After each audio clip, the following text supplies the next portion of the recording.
மானஸ் பக்கங்கள். Hi friends, இது மாலிகாவின் கேளுங்க கதை கேளுங்க. மானஸ் எழுதிய வானவில் நெஞ்சங்கள், அத்தியாயம் 114. முரளி சத்யாவை அழைத்து காலை உணவை மட்டும் அனுப்பி வைக்க சொன்னான். மதியம் வீட்டிற்கு வந்தே உண்பதாக சொல்லிவிட்டான். அதன் பிறகு தன் வேலைகளில் மூழ்கியவன் மதிய உணவிற்காக வீட்டிற்கு கிளம்பினான். கிளம்பியவன் நேராக தியாகராஜனின் வீட்டிற்கு சென்றான். அவர் உறங்கிக் கொண்டிருந்தார். என்னன்னா, மத்தியானம் சாப்பிட்டாரா என்றான் சிகாவிடம். முரளியின் குரல் கேட்டு விழித்து எழுந்தமர்ந்தார் தியாகராஜன். இன்னும் இல்லப்பா, நல்லா தூங்கிக்கிட்டு இருந்தாரு, அதனால எழுப்பல. சரி அண்ணா, சாப்பிட்டதுக்கப்புறம் மாத்திரையெல்லாம் கரெக்டாக கொடுத்துடுங்க. அதெல்லாம் கொடுத்துட்றேன் முரளி. ஒத்தடம் வச்சாச்சா? இன்னும் இல்லப்பா. சரி கொடுங்க, நான் வச்சிட்டு போறேன் என்று சொல்லிவிட்டு அவர் அருகில் சென்று அமர்ந்தான். முரளி, வேலை அதிகமாக இருந்துச்சா? தியாகராஜன் கேட்டார். அவன் பதில் அளிக்கவில்லை. சிறிது நேரம் பொறுத்து பார்த்தவர் பின் கோபமாக பேசினார். ரொம்ப பண்ணாதடா, இப்போ எதுக்கு உனக்கு இவ்வளவு கோபம்? அப்பொழுதும் அவன் பதில் பேசவில்லை. அதற்குள் சிகாமணி ஐஸ் பேக் கொண்டு வந்து தர அவர் காலை பிடித்து வேட்டியை தளர்த்தி ஒத்தடம் கொடுக்க ஆரம்பித்தான் முரளி. டேய், உன்கிட்ட தான் பேசிகிட்டு இருக்கேன், பேசுடா. அவன் அமைதியாகவே இருந்தான். சரி, அன்னைக்கு கோபத்தில் பேசிட்டேன், மன்னிச்சிடு, போதுமா? வேற என்ன பண்ணணும்? இப்போ எதுக்கு இப்படி மூஞ்ச தூக்கி வச்சுக்கிட்டு இருக்க? அவர் கூறிய எதற்கும் பதில் அளிக்காமல் ஒத்தடம் வைத்து கொண்டே இருந்தான். சிறிது நேரம் கழித்து தன்மையான குரலில் பேசினார். முரளி, இங்க பாரேன். கெஞ்சலாக அவர் அழைக்க அப்பொழுதும் அவர் முகத்தை அவன் நிமிர்ந்து பார்க்கவில்லை. ஏண்டா இப்படி பண்ற என்று கெஞ்ச ஆரம்பித்தார். அதை கேட்ட சிகாமணி, முரளி, என்னப்பா இப்படி பண்ற? பேசுப்பா, அவர்தான் மன்னிப்பு கேட்கிறாரு இல்ல என்றார். நிமிர்ந்து சிகாவை பார்த்தான். ஆமா அண்ணா, மன்னிப்பு கேட்குறாரு. எப்போ? திரும்பவும் நானா அவர்கிட்ட வந்ததுக்கு அப்புறம் தானே. அன்னைக்கு நான் கோச்சிக்கிட்டு போனேனே, அன்னைக்கே என்னை நிறுத்தி இருக்கலாம் இல்ல? அன்னைக்கு ராத்திரியே கூட ஃபோன் பண்ணி எதுக்குடா அப்படி போனேன் அப்படின்னு கேட்டிருக்கலாம். இதோ இது வரைக்கும் ஒரு ஃபோன் பண்ணாரா? இல்லையே. நான் இவர்கிட்ட மன்னிப்பை எதிர்பார்த்தேன், உரிமையை தானே எதிர்பார்த்தேன். ஆனா அதை இவர் பொய்யாக்கிட்டார் தானே. இன்னைக்கு ஃபோன் பண்ணி இனிமேல் அங்கே வேலைக்கு வரமாட்டேன்னு சொன்னா அந்த பையன் சொல்கிறான், இவர்கிட்ட ஃபோன் பண்ணி கேட்டுட்டு தான் வேலைக்கு சேர்த்தானாம். அப்போவே பெர்மனண்ட்டாக வேண்டாம், டெம்பரவரியாக வச்சுக்க அப்படின்னு சொல்லியிருக்காரு இவர். அப்போ அதுக்கு என்ன அண்ணா அர்த்தம்? எங்கடா போயிட போகிறேன், திரும்பி என்கிட்ட தானே வந்தாகணும் அப்படின்னு அன்னைக்கு சொன்னாரே, அந்த அர்த்தத்தில் தானே அந்த இளங்கோக்கிட்டையும் இப்படி சொல்லியிருக்காரு. அவன் என்னை விட்டு போக மாட்டான் அப்படின்னு சொல்கிறது வேற, என்னை விட்டு வேற எங்கே போகிட முடியும் அப்படின்னு சொல்கிறது வேற.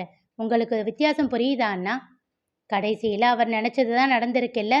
ஆனால் எனக்கு போக வழி இல்லாமையெல்லாம் இங்கே மறுபடியும் வரல என்றவனின் பார்வை சுவற்றிலிருந்த புகைப்படத்திற்கு சென்றது. உங்களுக்கு தெரியாதண்ணா, அம்மா இறந்ததுக்கு அப்புறம்தான் நீங்கள் எங்கே வேலைக்கு வந்தீங்க. அம்மாவோட கடைசி நேரத்தில் ஹாஸ்பிட்டலில் அவங்க கூட நான் இருந்தேன். அவங்க என்கிட்ட சொன்னாங்க, நான் திரும்பி வீட்டுக்கு வருவேன்னு நம்பிக்கை இல்லை முரளி, அவரை பத்திரமா பார்த்துக்கோ அப்படின்னு சொன்னாங்க. அந்த ஒரே ஒரு வார்த்தைக்காக தான் திரும்பவும் இங்கே வந்திருக்கேன். நான் எப்பவும் எதையும் எதிர்பார்த்து அன்பை கொடுக்க மாட்டேன். அதுக்காக என்னோட சுயமரியாதையை கூட எதிர்பார்க்க மாட்டேன்னு நினச்சிட்டாருல்ல. கடைசியில் குரல் உடைந்து பேசினான் முரளி. சிகாமணி அவனை பாவமாக பார்க்க தியாகராஜனோ கண்களை மூடி சாய்ந்து அமர்ந்து கொண்டார். காலில் இருந்த வலியை காட்டிலும் அவன் பேசிய வார்த்தைகளின் வலி அதிகமாக அவரை தாக்கியது. மனதின் வேதனைகளை எச்சில் கூட்டி தொண்டைக்குள் அப்படியே விழுங்கிக் கொண்டார். ஒத்தடம் கொடுத்து முடித்தவன், அண்ணா, சாப்பிட்டதுக்கு அப்புறம் மறக்காமல் மாத்திரை கொடுத்துருங்க. ராத்திரி வீட்டுக்கு போகிறதுக்கு முன்னே மறுபடியும் நானே வந்து ஒத்தடம் கொடுத்துட்டு போகிறேன் என்று சொல்லிவிட்டு கிளம்பினான். மறுநாள் காலை 11 மணி அளவில் முரளி தன் அறையில் அமர்ந்து வேலை செய்து கொண்டிருந்த போது கதவை திறந்து கொண்டு வந்தான் ஆகாஷ். அவனை கண்டதும் முகம் மலர, டேய் வாபா, எப்போ வந்த? காலையில் வீட்டுக்கு வந்து அப்பாவை பார்த்துட்டு தானே வந்தேன். அப்போ நீ வீட்டில் இல்லையே, இப்போதான் வந்தியா? ஆமா அண்ணா என்றவனின் குரலில் சுரத்தே இல்லை. தன் நாற்காலியிலிருந்து எழ முயன்றவனை நிறுத்தினான் ஆகாஷ். பரவாயில்லண்ணா, நீங்கள் உட்காருங்க, நான் இப்படியே உட்காந்துக்கிறேன் என்றவாறு எதிரில் அமர்ந்தான். எப்படி இருக்கீங்க? அண்ணியோட ஹெல்த் இப்போ பரவாயில்லையா? அதெல்லாம் நல்லா தான் இருக்கும். ஒய்ஃபும் குழந்தையும் எப்படி இருக்காங்க? நல்லா இருக்காங்க அண்ணா. என்ன ஆகாஷ் திடீர்னு? அப்பாவும் எதுவும் சொல்லலையே. என்றான் சுவற்றை வெறித்தபடி. ஆகாஷ், என்ன ஆச்சு? ஏதாச்சும் பிரச்சனையா? அப்பா எப்படி இருக்கார் அண்ணா? அதை கேட்டு திகைத்தான் முரளி. ஆகாஷ், என்ன பேசுகிற? வீட்டுக்கு போயிட்டு தானே இங்கே வர? இல்லை அண்ணா, ஏர்போர்ட்டில் இருந்த நேராக இங்கே தான் வரேன். என்னடா நீ, வீட்டுக்கு போ, அப்பாவை பாரு. அவன் அமைதியாக இருந்தான். எழுந்து அவன் அருகில் வந்து நின்றான் முரளி. அவன் தோள் தொட்டு, ஆகாஷ், என்னப்பா, என்ன ஆச்சு என்றான். முரளியின் கையை எடுத்து தன் கைகளுக்குள் வைத்து அழுத்தமாக மூடிக்கொண்டான் அவன். அண்ணா, ஐ எம் சாரி. எதுக்கு ஆகாஷ்?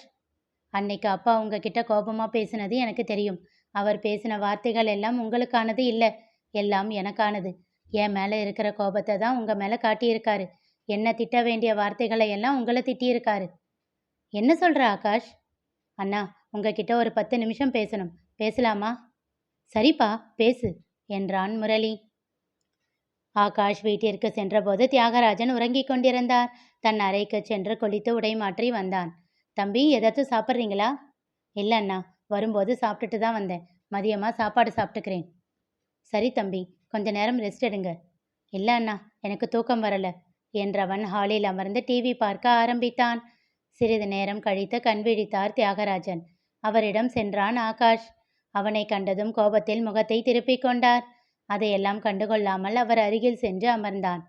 அப்பா, எப்படி இருக்கீங்க? வலி இப்போ பரவாயில்லையா? அவர் கைப்பிடித்து கேட்க அவரோ அதனை தட்டிவிட்டார். அப்பா ப்ளீஸ்பா. பொங்கி வந்த அழுகையை கட்டுப்படுத்தி கொண்டு பிசிறு தட்டிய குரலில் அழைத்தான். அவர் இறுக்கமாக தன் கண்களை மூடி முகத்தை திருப்பிக் கொண்டார். சிகாமணி உணவை எடுத்து கொண்டு வந்து தர அதனை ஆகாஷ் வாங்கி கொண்டான். சரிப்பா, நீங்க என்கிட்ட பேச வேண்டாம், முதல்ல சாப்பிடுங்க. அவர் கையை பிடித்து இழுத்து அதில் தட்டை வைத்தான் ஆகாஷ். அந்த தட்டை கோபமாக கீழே தள்ளிவிட்டார் அவர். அதற்கு மேல் கட்டுப்படுத்த முடியாது என்பதை போல் அவன் விழிகள் நீரை சுரக்க தான் அணிந்திருந்த கண்ணாடியை கழற்றி கண்களை அவசரமாக துடைத்து கொண்டான் ஆகாஷ். அவரிடம் விட்டு எழுந்து வெளியில் செல்ல முயன்றவனின் கையை பிடித்து நிறுத்தினான் முரளி. அப்பொழுதுதான் அவன் வந்ததை இருவரும் கவனித்தனர். அண்ணா, இங்கேயே இருப்பா என்றவன் குனிந்து கீழே விழுந்த தட்டை எடுக்க முனைந்தான். அதற்குள் அங்கே வந்த சிகாமணி, நான் க்ளீன் பண்ணிக்கிறேன் தம்பி, நீ விடு என்றார். சரி என்று விட்டு நிமிர்ந்தவன் கையை கட்டிக்கொண்டு தியாகராஜனை நேருக்கு நேர் பார்த்தான். 2 நாட்களாக அவர் முகத்தை பார்க்காமல் தவிர்த்தவன் இப்பொழுது அவரை அழுத்தமாக பார்த்து கொண்டு நின்றான். நான் கேட்குற கேள்விக்கு மட்டும் பதில் சொல்லுங்க. அவன் லண்டன்ல போய் படிக்கணும், அங்க வேலை பார்க்கணும்னு முடிவு பண்ணது யாரு? நேரிடையான அவன் கேள்வியில் திகைத்து போனார் தியாகராஜன். பதில் சொல்ல முடியாமல் தடுமாறினார். உங்ககிட்ட தான் கேட்டேன். நானும் அவனை சின்ன வயசுல இருந்து பார்த்துக்கிட்டு தான் இருக்கேன். எக்ஸாம்ல 1 மார்க்கு குறைஞ்சாலும் ஏன் குறைஞ்சதுன்னு அவனை படுத்தி எடுத்தது யாரு? ஃபர்ஸ்ட் ரேங்க் வாங்கணும், அவ்வளவு மார்க் வாங்கணும் அப்படின்னு அவனை ப்ரெஷர் பண்ணது யாரு? அவனுக்கு என்ன பிடிக்கும் என்ன பிடிக்காதுன்னு கூட கேட்காம இதுதான் படிக்கணும்னு அவனை ஃபோர்ஸ் பண்ணது யாரு? எப்பவாச்சும் நந்து அவனை விட அதிகமாக மார்க் வாங்கிட்டான், பாரு அவன் எப்படி படிக்கிறான், அவனால் வாங்க முடியுது, உன்னால் வாங்க முடியல அப்படின்னு நந்து கூட கம்பேர் பண்ணி பண்ணி அவனை கஷ்டப்படுத்தினது யாரு? என் பையனுக்கு லண்டனில் காலேஜ் சீட் கிடைச்சிருக்கு அப்படின்னு பெருமைப்பட்டுக்கிட்டு அவனுக்கு போக விருப்பம் இருக்கா இல்லையான்னு கூட கேட்காம வற்புறுத்தி அனுப்பி வச்சது யாரு? படித்து முடிச்சுட்டு இங்கேயே வந்து வேலை பார்க்கவா அப்படின்னு கேட்டவனை வேண்டாம், அங்கேயே வேலை பார்த்தாதான் கௌரவமாக இருக்கும் அப்படின்னு சொல்லி அவனை அங்கேயே நிறுத்தி வச்சது யாரு?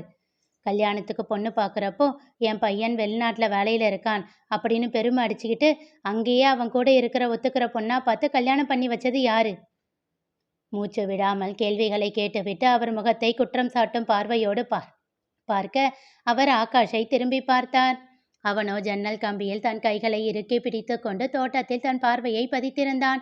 அவன் விழிகள் நீரை சுரந்த வண்ணம் இருக்க துடைக்கவும் மனமின்றி அப்படியே நின்றிருந்தான்.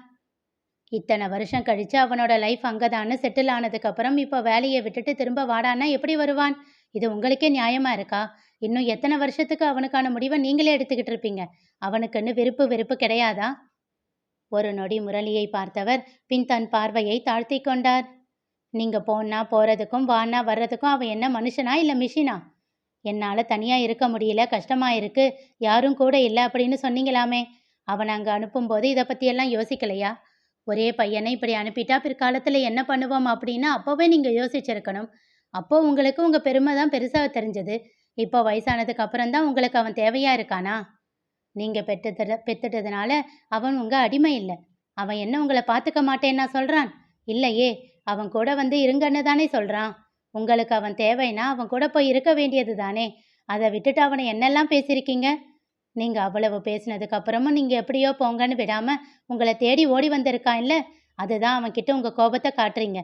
ஏன் இப்ப கூட சொல்ல வேண்டியது தானே, அவன் வந்தது எனக்காக இல்ல, என் பேர்ல இருக்கிற சொத்துக்காக தான்னு. கோபமாக வெளிவந்தன முரளியின் வார்த்தைகள். அதை கேட்டதும் அதற்கு மேல் அங்கு நிற்க முடியாமல் அந்த அறையிலிருந்து வெளியில் செல்ல முயன்றான் ஆகாஷ். அவன் கையை பிடித்து மீண்டும் நிறுத்திய முரளி, இரு ஆகாஷ், போகாத என்றான்.